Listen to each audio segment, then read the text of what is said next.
Hi everybody, Nora here. I'm doing this little video for people who are suffering with Parkinson's disease or the symptoms of Parkinson's disease. So there's a few poses that can help you with Parkinson's, and it's not just about helping you relax and sleep.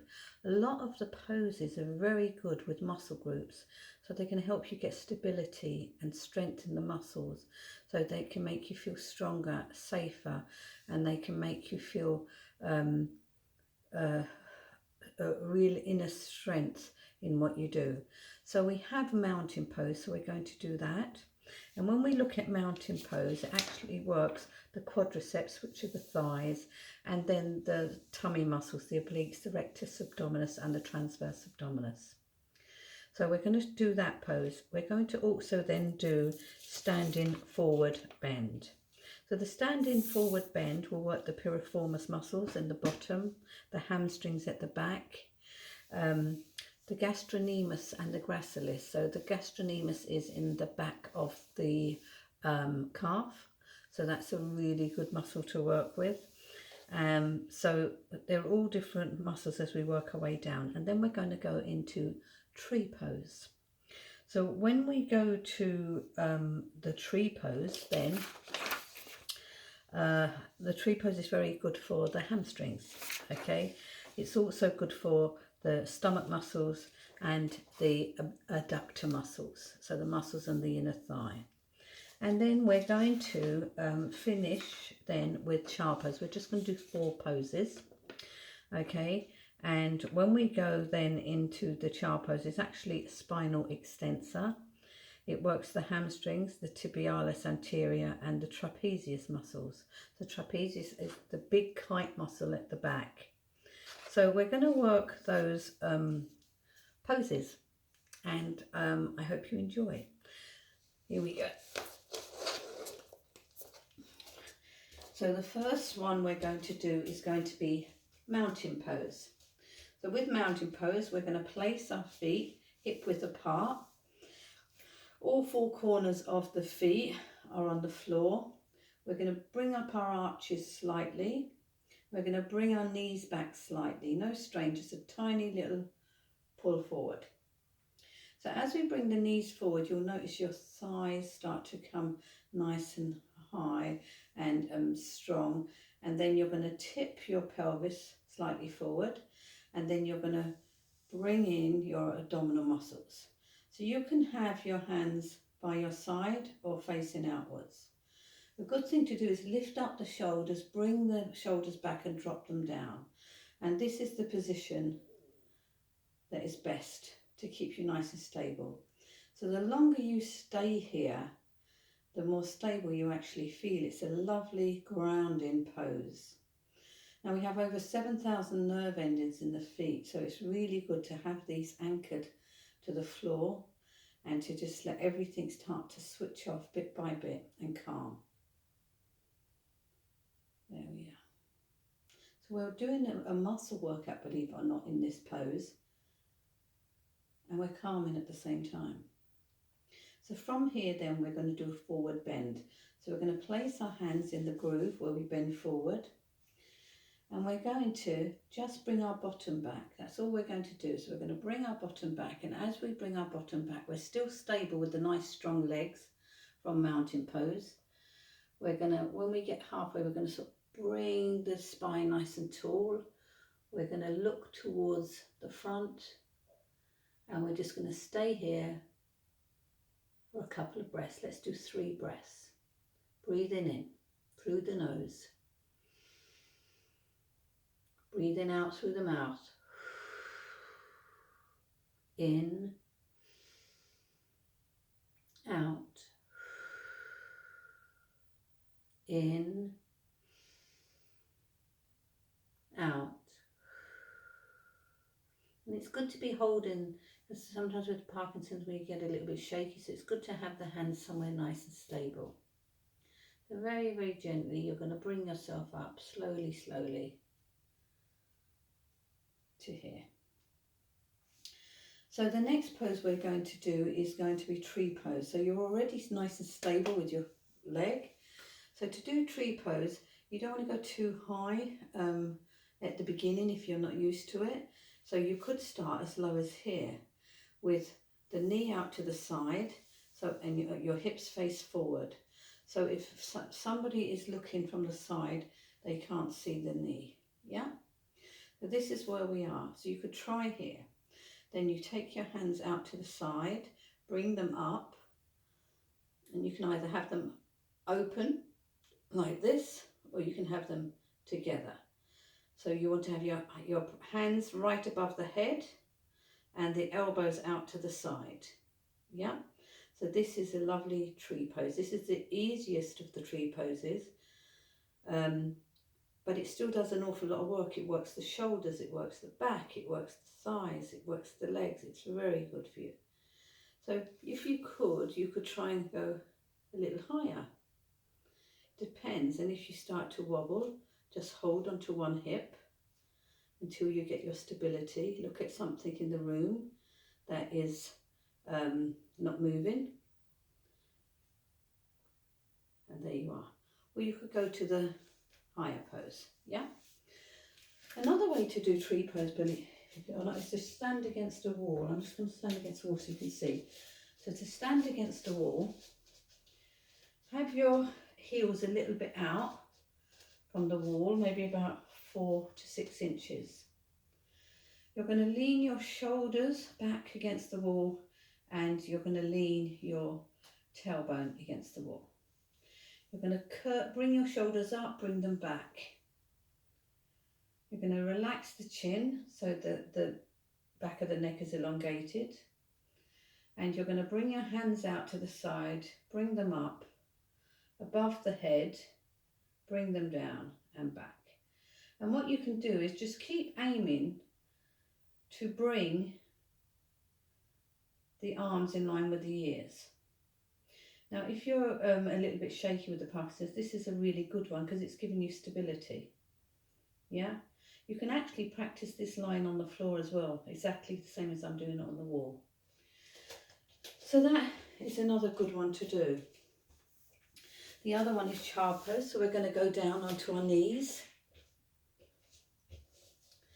And we're going to put our feet together.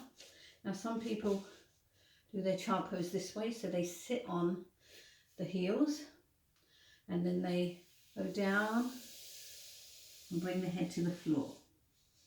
So this is one way of doing it.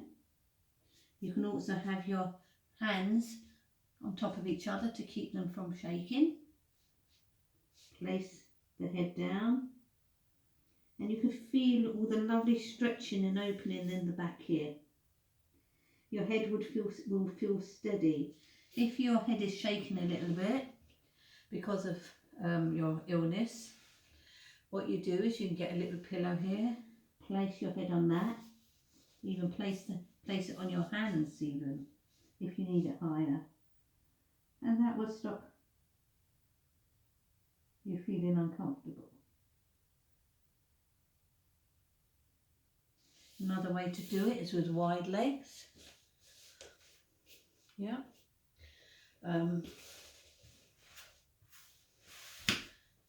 You can have it with a block, or you can have it with a pillow. You can put as much support here as you need.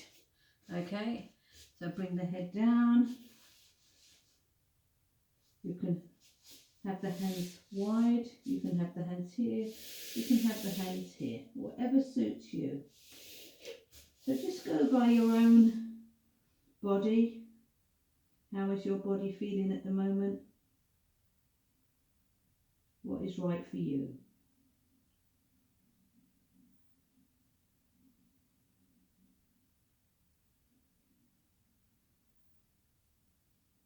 And just see.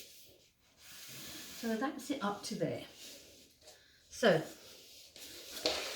with Parkinson's, it's always good to check with your doctor before you come to a class or before you do videos online or offline, because everybody's in a different place with Parkinson's, like every other symptom you may have in an illness. So it's always good just to check in and see that it's okay. Always find a reputable yoga teacher, Yoga Alliance trained if possible. That would be my opinion, my personal opinion. Go to someone who's been working a while with yoga, because maybe a physical therapy background if they have it. I always find that helps a lot in my practice to know that I'm a physical therapist as well, so I can help people with ailments, with illnesses, as well as with the yoga. Or just, take it nice and easy. So I just had something else I wanted to read to you. So it's just to remind you, how easy it is for people to not do classes because they have an ailment, a dis-ease in the body, something not working the same as everybody else in the class. Yoga is open to everybody. So yoga is something that can help you, and it can make your life that much easier if you take a chance and look into it. Okay, so everything I'm showing you today is just my opinion, really, in which poses will help you. So if you do take the courses without coming to one of my classes, or you do the videos, just to let you know, they are at your own risk. Okay, but if you do need any information on anything, all you have to do is give me a ring or a text or inbox me. So lots of celebrities have Parkinson. The most well-known one is Michael J. Fox. So and Billy Graham, also the pastor, he has Parkinson's as well. But there's lots of really famous actresses and actors who have Parkinson's, and they live a normal life. So why shouldn't you do your yoga and all your exercises just the same as everybody else? Okay, so we've gone through tree pose. So let's go through these again one more time so we can tell you. So mountain pose, okay, it's good for the quadriceps, the obliques, the rectus abdominis, and the transverse abdominis, okay. And then the next one we will have is the forward bend. So with the forward bend, it's very good when you're bending forward. It's very good for the quadriceps, the thigh adductors, they're in between your legs here. For the deltoids, for the gluteus medius is your bum muscles, the rectus and transverse abdominis, which is your stomach muscles. Okay, so that's all good. Okay, then there's also another pose I didn't tell you, which is legs up the wall. So if you don't have a wall near you, a good thing to do is just lay down on the floor and bring your legs up. Yeah, so you can actually hold them, or you can just be like this. If you need help bringing your legs up, if you get just even a little folded up towel like this and place it under your hips, there under your tailbone, it helps the legs come up much easier. And you're at a slight groove, and what it does, it just helps them feel so much more comfortable, so they're not heavy. So this is really good for you. It's stretching out everything. It's a lovely grounding one, and your head is touching the earth, which is lovely. Now some people even do this on a block, so I'm just going to show you the block. You can do it on the block, and a great thing would be to have a little pillow under the groove in the neck so your head's not falling down. So this one is an absolutely lovely one. So you could take up to 5 minutes in this pose and just really enjoy it. You could open your legs, you could put one leg down, one leg up, you could bend your knees, you could do circles here, you could do butterfly pose here. All really easy ones you could do at home or here. So there, some of the poses that might help you. So if you need any information, just give me a call or text, as I said. And you can find me on Facebook at Yoga with Norah. So blessings and light to you all. Namaste.